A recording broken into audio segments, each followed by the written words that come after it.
and who taught things like do unto others what you'd have them do to you. An amazing observation. Or who taught a kingdom divided against itself cannot stand, or those who live by the sword will die by the sword. Amazingly insightful things. So this person is the one who has the empty tomb and the resurrection appearances, and is said to have died not just in any way but on a tree. So a cross is a tree. It's not that they have smoothed down the wood on this. It's actually a tree.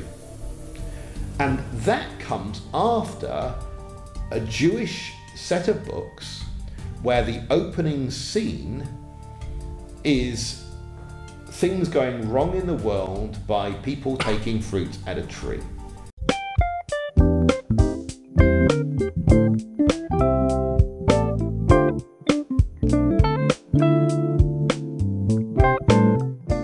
Hello friends, my name is MPhil. It's Reasonable Faith podcast in Ukraine, and today we will discuss historical accuracy of the Bible, surprising genius of Jesus, and also other complex and interesting questions about Bible and especially New Testament.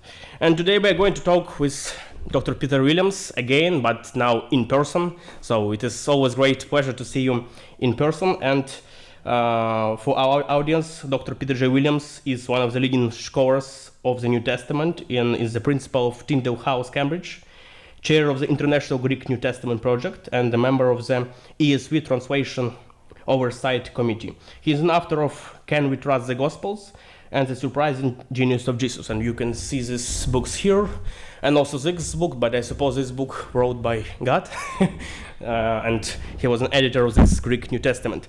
So it's been about a year since we last time spoke, and again, thank you for gladly that you're here, and so thank you so much for your time. What new things have happened in your life in this year? So what is your project that you're doing now? What have? Well, it's great to be with you. In the last year, we've been working a lot on building a new library in Cambridge. So we have been seeking to raise funds and getting the planning permission for that, and we are hoping to make a library 3 times the size of our library, which is really just on the Bible. And people come from around the world to study there. So we've been delighted at that, and having people from many different places, including Ukraine, come actually and study the Bible in our library, so we're really glad to do that. Great. And for our audience, could you explain what Tyndale House is doing? Yeah. What is your main? So our aim is to raise up Bible scholars in every people group. We want there to be real experts who are godly and are connected with the church and are serving the church, but know things at the top academic level. So that means that we have nearly 60 spaces in our library, and people come and they are able to study there at the doctoral level or even beyond that. So we have people who are researching and are experts on, let's say, names in the Old Testament or the manuscripts of the New Testament, and they are at a world level. They know more than anyone else. So that's what we want. Pastors are welcome, church leaders are welcome, but our aim is to raise up more who are going to be able to get to the point where they are able to discover new things, that they can then contribute to global knowledge. And so the church can also be at the cutting edge of innovation. So part of it is there are always new things to find out about the old world and new methods to use. And so we want to encourage innovation and servant-heartedness towards the church. Yeah, great. And I heard from some Americans that in UK we have slightly less good education in PhD level. So I suppose it's not true for Cambridge and Tyndale. Yeah, well, I think doctorates can vary everywhere, and a key thing is that how a doctorate is just a piece of paper. Obviously, you have to work to get that piece of paper, but it's really the habits that you have of learning that are important, and people can have good habits of learning whether they get a doctorate or not. Yeah, absolutely. And let's take some basic questions about New Testament. Could you tell us how New Testament historians establish basic facts about New Testament? For example, how can we be sure that the books of the New Testament were written in the 1st century and not, say, in the 2nd century? Yeah. So there isn't a magical change that happens when you move from the year 99 to the year 100. What we can say, though, is that when we take the 4 Gospels, they have the names Matthew, Mark, Luke, and John on them. And there's every reason to think that they were written by those people. Now, people do not live forever. If Matthew was a tax collector at the time of Jesus, there's a limit to how long he can live. If Mark was an interpreter for the Apostle Peter, there's a limit to how long he can live. If Luke was a doctor before he joined the Apostle Paul to go traveling in the 50s, there's a limit to how long he can live. And even with John, who is said to live a long life, he's a disciple of Jesus, there's a limit to how long he can live. So I think we can make a good case that all 4 Gospels go back to those people, and that in itself means that they cannot come from the 2nd century. Okay. And I suppose it is true if we take this as traditional authorship idea, but why skeptical scholars say that, for example, it was written in 17? Why 70? Yeah, sure. So what we need to remember is the Gospels present us with a choice. So either they are true or they are bad lies. What they don't allow us to do is to have some middle view of them, because for them to be propagating a story that Jesus is the Son of God and the exclusive Saviour of the world when he's not, that makes them bad lies. But if it's true, it's really important and you need to respond. And so we have to jump one of 2 ways, but often we find scholars are able to make things more complex. And so they are able to find some middle ground. But I do think that it's more honest to accept the binary choice. Is John's Gospel lying, or is it telling the truth? And what that does is that also relates to the date you put on these things.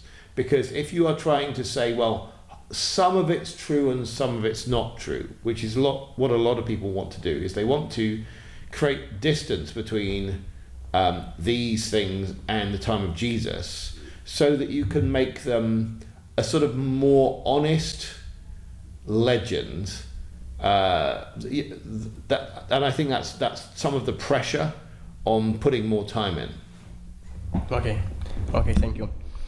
And I know also that fairly popular argument in biblical studies is argument from writing style. So people write in different styles. Yeah. And for example, they say that the epistles of Peter were written by different authors because they have different styles. And so how do scholars determine this? And how can we be sure that, for example, one author could not have written in different styles? So I think, again, I'd want to start with humans rather than scholars at this point. Yeah. So we can see an author like J.K. Rowling. She writes the Harry Potter books. They are in a different style from her adult fiction about Cormoran Strike, the detective. They're in a different style from the stories she writes for even younger children. She has different styles. And I think that the same author can have more than one style. Every human speaks in a different way to their mother from when they're giving a public speech. So I think what we cannot do is set easy measures for how different 2 things can be and still be by the same person. But what we can say is that they carry something of themselves over across their writing. So I think that, for instance, in the case of 1st and 2nd Peter, I can see differences of style, but I can also see similarities, and the similarities are more important than the differences. So scholars are able to set tests, and they can measure the number of similar words that you have between two texts. That's great. What they cannot do is set an objective measure for how different two things can be and still be by the same person. So we need to just use scholarship for what it's able to do and not for what it cannot. Well, but I suppose we could say, for example, that Gospel of Thomas cannot be written by author of Gospel of John, yeah? Something like this. So we can say, for instance, the Gospel of Thomas begins saying, these are the secret sayings which the living Jesus spoke and which Didymus Judas Thomas wrote down. Now, why does it say these are the secret sayings? It needs to explain why no one has ever heard of them before.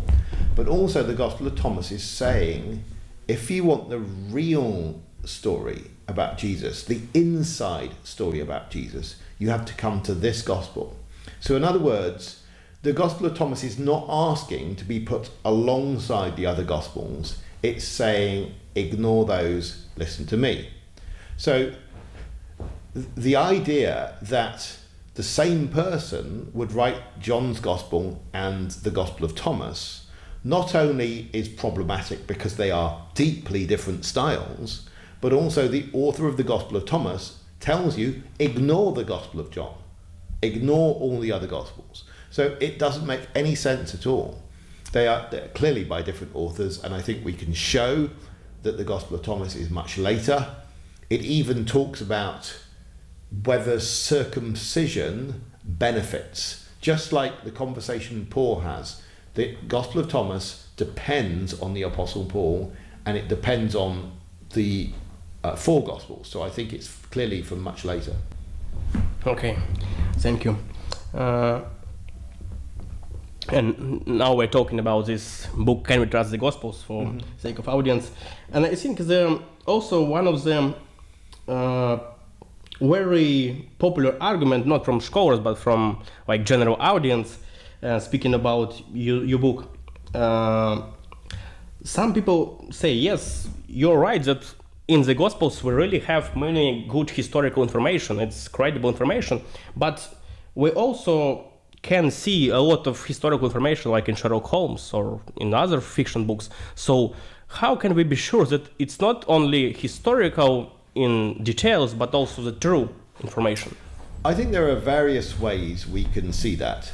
Firstly, it's not clear that historical fiction existed at the time of Jesus' ministry.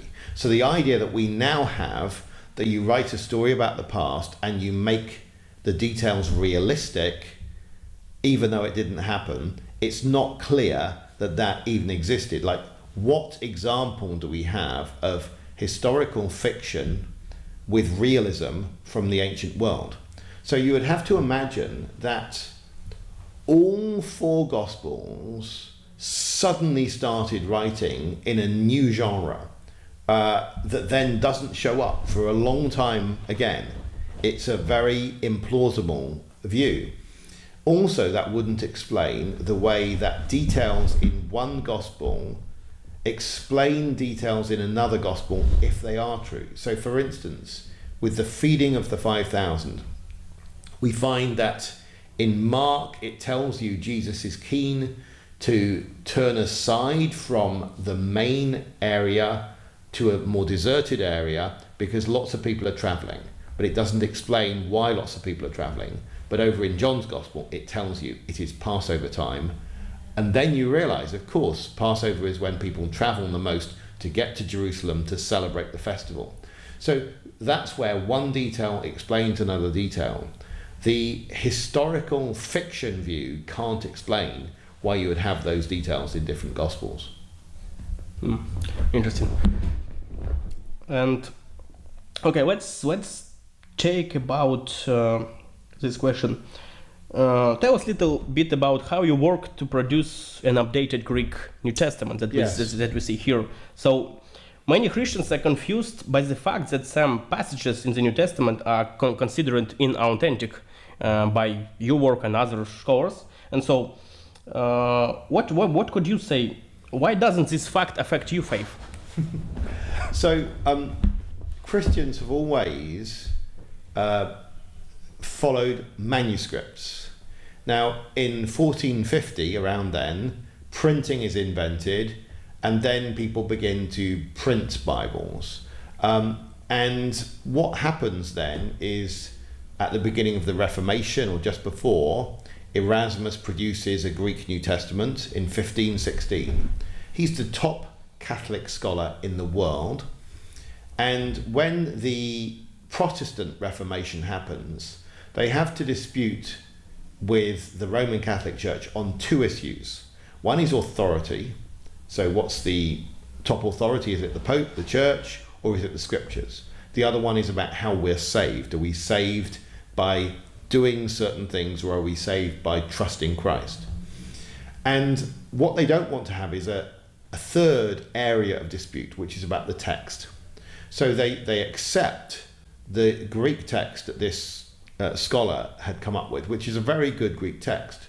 And then not long after that, people produce verse numbers as a system to try and help you understand the Greek New Testament. Now, since then, more manuscripts have been discovered, and we've seen that some of the things that they printed early on in the Reformation were not as good as they could be, and that it's possible to reform the Greek New Testament to be even more pristine, in even better shape.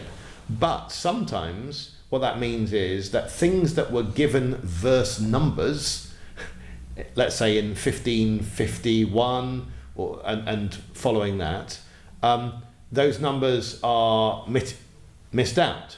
Now you look at it in an English Bible or a Ukrainian Bible, and you see there is a number missed out, and you're very worried. But this is really just a matter of timing. So obviously we are not attached to the later things that may have developed as scribes copied things over time. We want to get back to what is the earliest, what is the best, what the early church was using. Now there's obviously dispute about various details, and we worked on those. But that doesn't in any way upset the basic idea that God has given his word.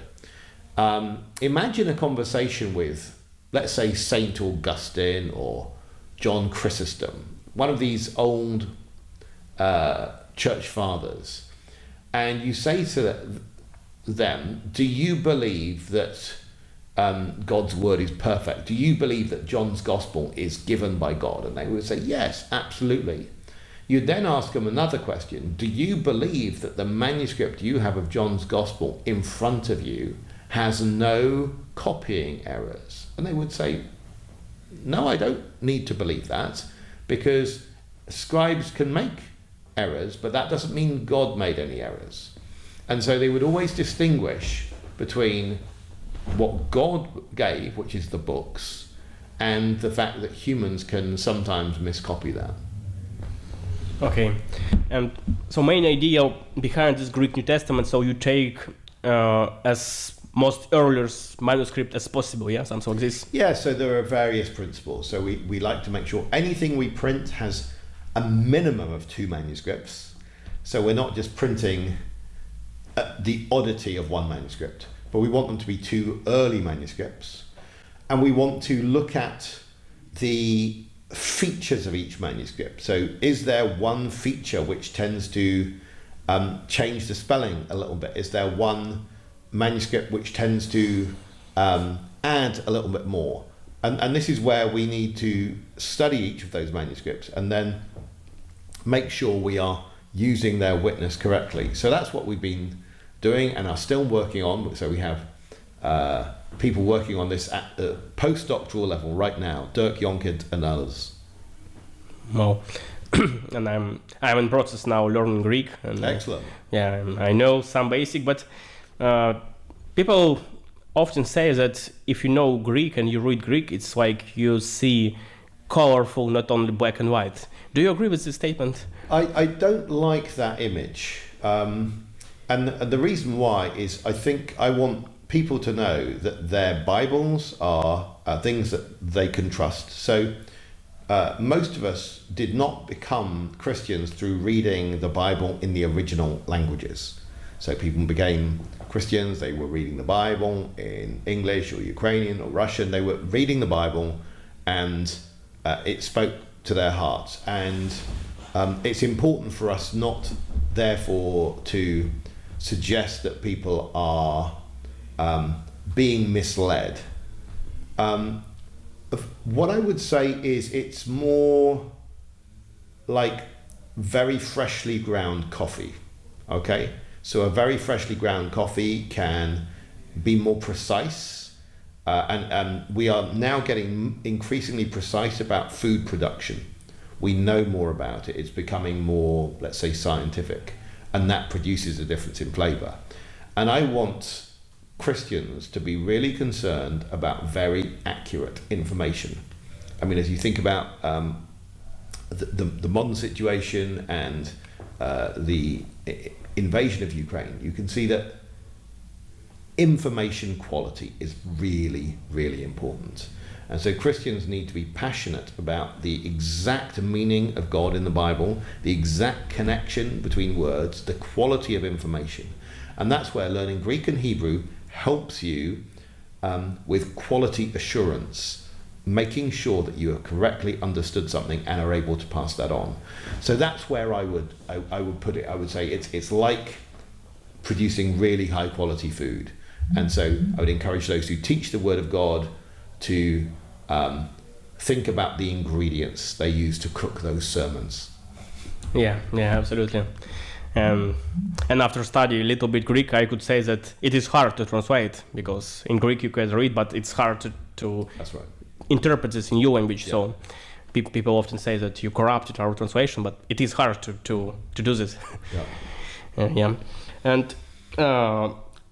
And what about the Old Testament? You also research sometimes the Old Yes. Testament, and can we say on historical grounds that it is credible? I think so. So there are one way I look at it is to imagine yourself before archaeology began. So archaeology begins a bit over 200 years ago, when Napoleon Bonaparte takes experts with his army as he goes into Egypt, and they start digging things out of the ground and recording them. And before that time, people hadn't deciphered ancient Egyptian or other ancient languages. And since then, people have deciphered ancient Egyptian, Old Persian, Akkadian, and others. And they're able to read these things. And you find that the Bible mentions a number of pharaohs, the Bible mentions a number of Assyrian kings, and they're all in the right time period, in the right order. And this is incredible, because the Bibles that people had before archaeology are using manuscripts from more than 1,000 years, often 2,000 years later than the events they're recording. So we are told in the Bible that there was a king called Sennacherib, who was king of Assyria, who came and besieged Jerusalem. And that is handed down over 1,800 years in manuscripts. Those manuscripts are then used in translations of the Bible. And this is an amazing thing, because people in Europe have been able to read information from more than 2,000 years prior to their time, even before archaeology arises. Then archaeology comes up, and you're able to see Sennacherib's own account of besieging Jerusalem. So I think there are some incredible things going on with the Bible, and I don't know any other ancient literature you have as much confirmation of as you have with the Old Testament. So that doesn't mean every single bit has been confirmed. So we often in life take things on trust. We don't need with our friends, if they tell us we've been for a walk, we don't ask them, can you prove that? We have found many things of them to be trustworthy, and when they say they've been for a walk, we take that on their word. In the same way, if we say we will only trust God's word when it is confirmed by something else, that means we're not trusting God's word. So I think it's important for us to say, God has shown himself faithful. He's shown his word to be trustworthy. There are some things that have external archaeological evidence, some things that have other evidence, and there are some things that it says it, and that means we should believe it. Yeah, absolutely. And I suppose it's very unfair standard from skeptics when they say that if we see some problems, it means that all books is not unreliable. But yeah. For example, I make sometimes mistake. It doesn't mean that I'm unreliable at all. Yeah. Yeah. And another thing is the Bible uses the category of a witness, a faithful witness. There are some people in life who lie more than others. There are some people who are very at pains to tell the truth. And so what you find is with the Bible that it is a faithful witness. It tells us of our sin. Clearly the Old Testament is not written as propaganda for Israel because it says lots of bad things about Israel. It's clearly not written as propaganda for the kings. So King Ahab didn't sponsor the books of Kings to be written. So you start seeing that this is a faithful witness, and on the other hand you find that there are people who lie, and it's very different. Yeah. And let's speak about you, this new book, Surprising Genius of Jesus.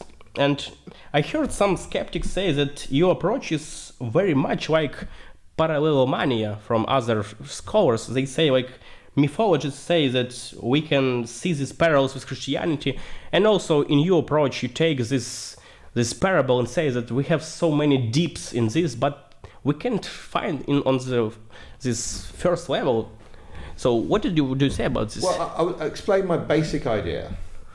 Is that in Luke chapter 15 you have this story of the two sons, and it's just about 3 minutes long when you read it at normal pace, in most languages. So it's not a long story, but it clearly is said to be addressed to some people who knew the Bible very well. Jesus is talking to scribes as well as to people who don't know the Bible.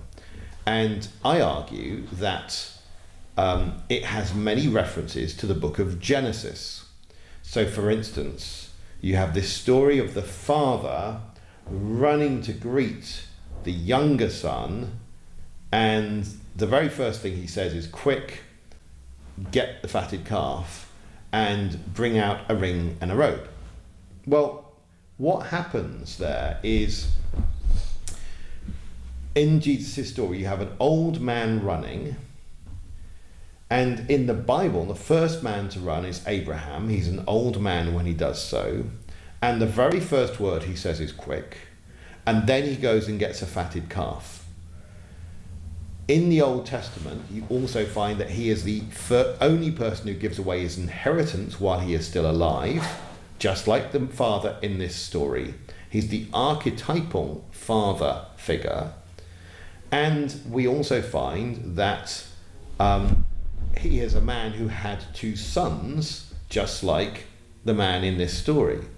But we find it also echoes the story of Jacob and Esau, because when Jacob, the younger brother, had cheated Esau out of his inheritance and went to a far country and came back, that is the only time in the entire Bible you get the phrase run, embrace, kiss. And that is Esau welcoming his brother back from a far land. And also in the book of Genesis, you have the story of Joseph, the son who the father thought was dead and alive again, suddenly getting a ring and a robe. Now, this could all be coincidence, but there start being more details, and you start finding that you can explain the story better. You can explain the exact wording in the story better if you accept that it's got references to Genesis. So if you most commentators believe that with the ring and the robe there is a reference to Genesis 41, 42, the reference about Joseph.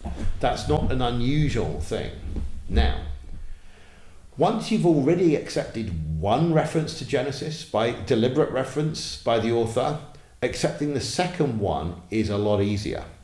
So a lot is about the background probability, the intrinsic plausibility. And so I'm not arguing multiple theses. I'm not arguing for something complex.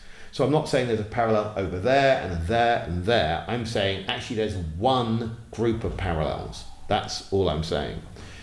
So with parallelomania, I think people have a general method of looking for parallels and finding them even though things are very distant.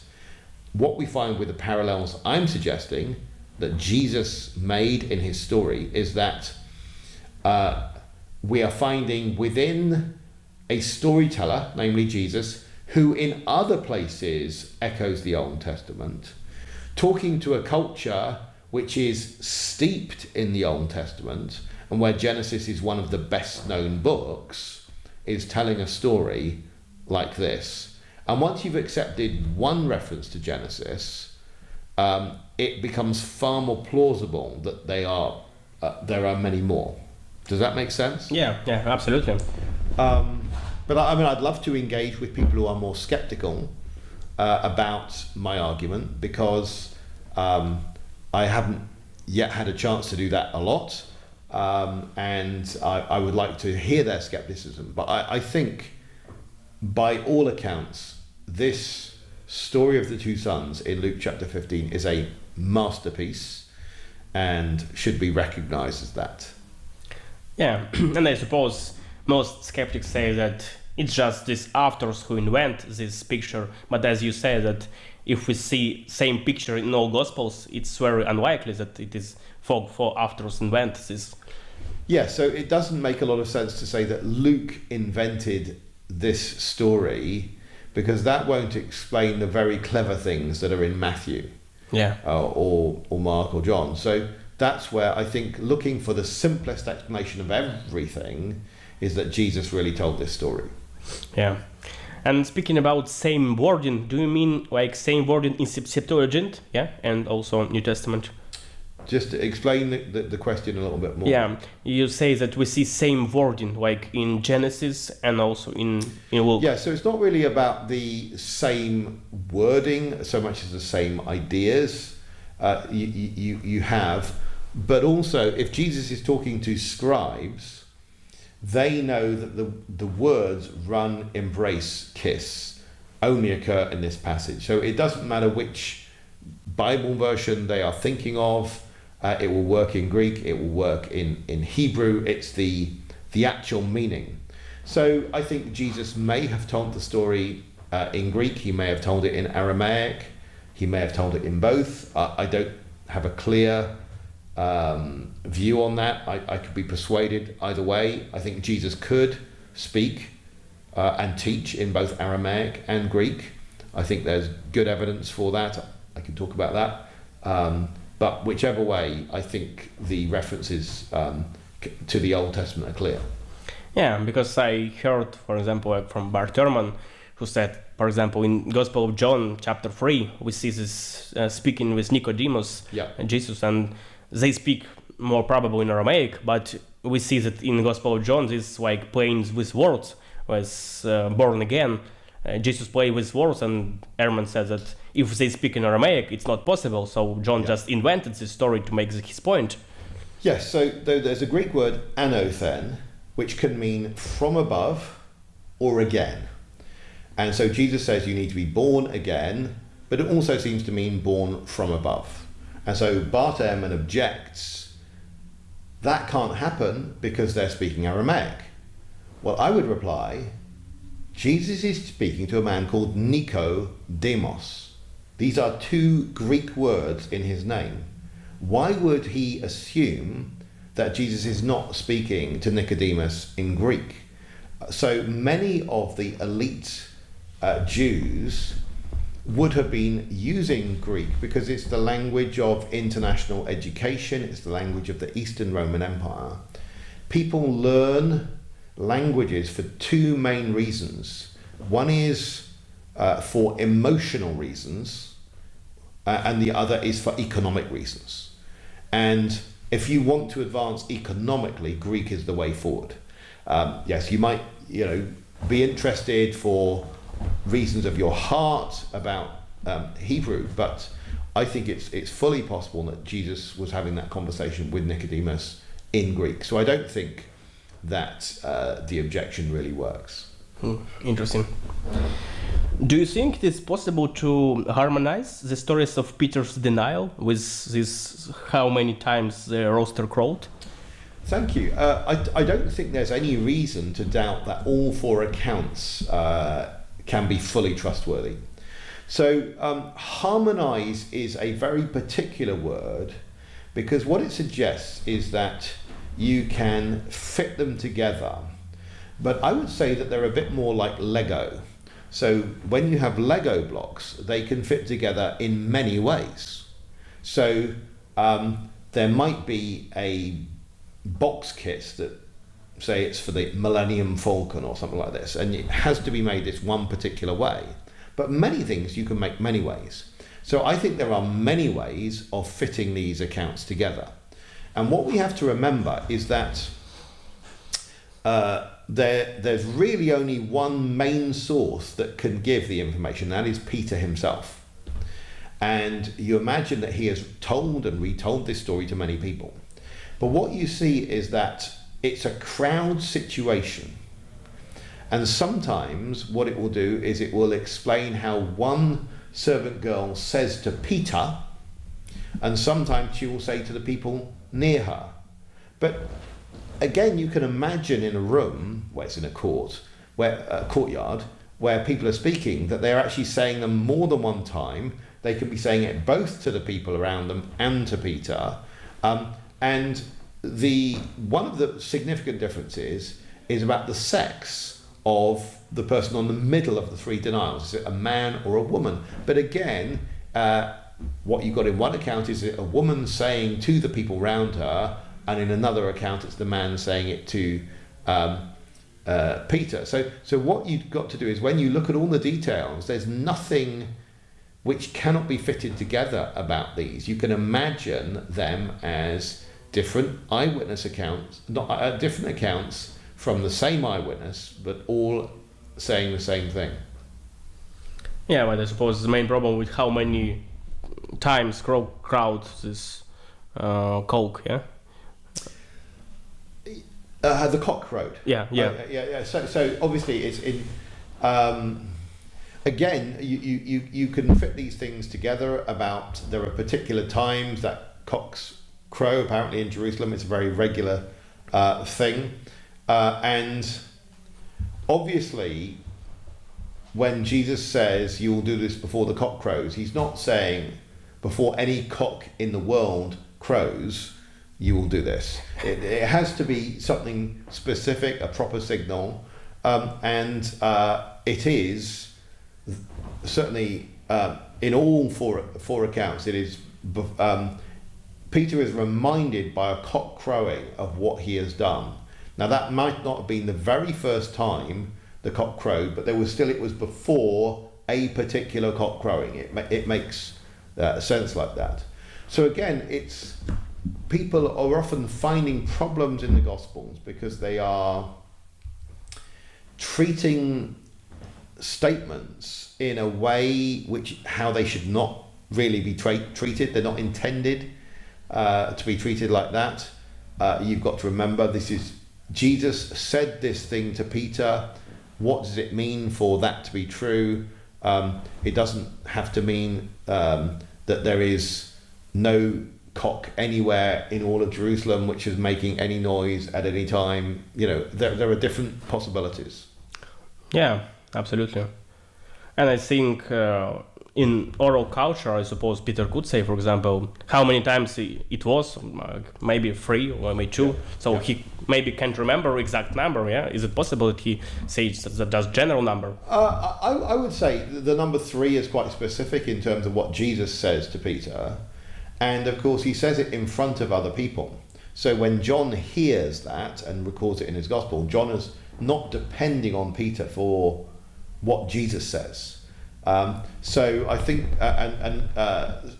the same with Matthew. I think I wouldn't want to do that. But again, people can be treating accounts in a way where they're not really supposed to be treated. People have this with treating angels as if they cannot move at the time of the resurrection. So you're worried about where is the angel in relation to the tomb, and you imagine all 6 women, or however many there were, going in one group into the tomb in one go and out. And you know, I was visiting tombs in Egypt recently with a group. We didn't all go in at the same time. You some wait outside, others go in. This is what happens. So again, with the resurrection accounts, you can imagine different women truthfully reporting exactly what they themselves saw. Yeah, absolutely. And speaking about resurrection, what is your approach to the credibility of this event? Do you prefer minimal approach fact or maximum data facts approach? The way I would look at it is that when Christians are arguing that Jesus rose from the dead, we're not just arguing for one anomaly in an otherwise orderly universe. So it's not like something paranormal. So yes, we do argue that there was an empty tomb and that there were many resurrection appearances where different people in different circumstances said they'd seen Jesus risen from the dead in the north and the south, by day and night, in singly and in groups, inside, outside, all sorts of different groups. But it's not just that. We don't believe this happened to someone who is simply a random human. It happened to someone who came from this remarkable people group, the Jews, who came and had chosen 12 disciples, which is a very symbolic number from the number of tribes of Israel, as if he's setting up something new, who also told remarkable stories, who also is reported to have performed miracles, who also is reported to have had an amazing royal genealogy, and who taught things like, do unto others what you'd have them do to you. An amazing observation. Or who taught a kingdom divided against itself cannot stand. Or those who live by the sword will die by the sword. Amazingly insightful things. So this person is the one who has the empty tomb and the resurrection appearances, and is said to have died not just in any way, but on a tree. So a cross is a tree. It's not that they have smoothed down the wood on this. It's actually a tree. And that comes after a Jewish set of books where the opening scene is things going wrong in the world by people taking fruit at a tree. And that is the beginning of a story without an end. And it's the aesthetic argument from the impossibility of making up Jesus, the whole thing. That's the way I would make the argument.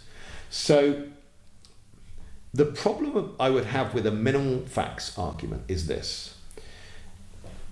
If you believe in an atheist, materialist universe, it doesn't matter how much evidence there is for a miracle, it's never enough. So as Sherlock Holmes once famously said, once you've eliminated the impossible, whatever is left, however improbable, must be the truth. So people say, Miracles are impossible. It doesn't matter how implausible my reconstruction of early Christianity is, provided it doesn't have a miracle, it's better than the one with a miracle. And I always say this is a really wrong way of looking at things. Because when Christians are talking about miracles, we are not talking about a disturbance to an orderly universe. We're not saying science is orderly, we are asking you to believe in the disorderly.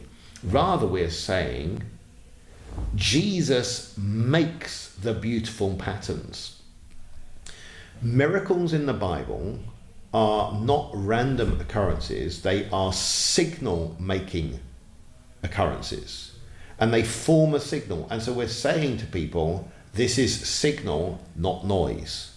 And we're asking people to use their ability to detect signal to see that this is not random. That's what we're doing. And that's something quite different. Does that make sense? Yeah, absolutely. So we try to make coherent picture of all data that we have. Yeah, we're presenting this and we're saying the whole thing together. So God raising someone from the dead when you've already accepted that there is a God and that he has done miracles, like parted the Red Sea, it doesn't seem as improbable as if you believe there is no God, that the physical universe is just matter, that's all there is. Well, then it's going to seem impossible. But then the materialist has to explain life arising from non-life and consciousness arising from non-consciousness, and they have their own improbabilities and none of the beauty. Yeah. That's why I also prefer to talk first about God's existence and after his resurrection. Yeah. And last year I asked you about what books you recommend about New Testament, and this year I would ask you what books do you recommend about Old Testament? Yeah. So it's quite hard for me to recommend books because I don't.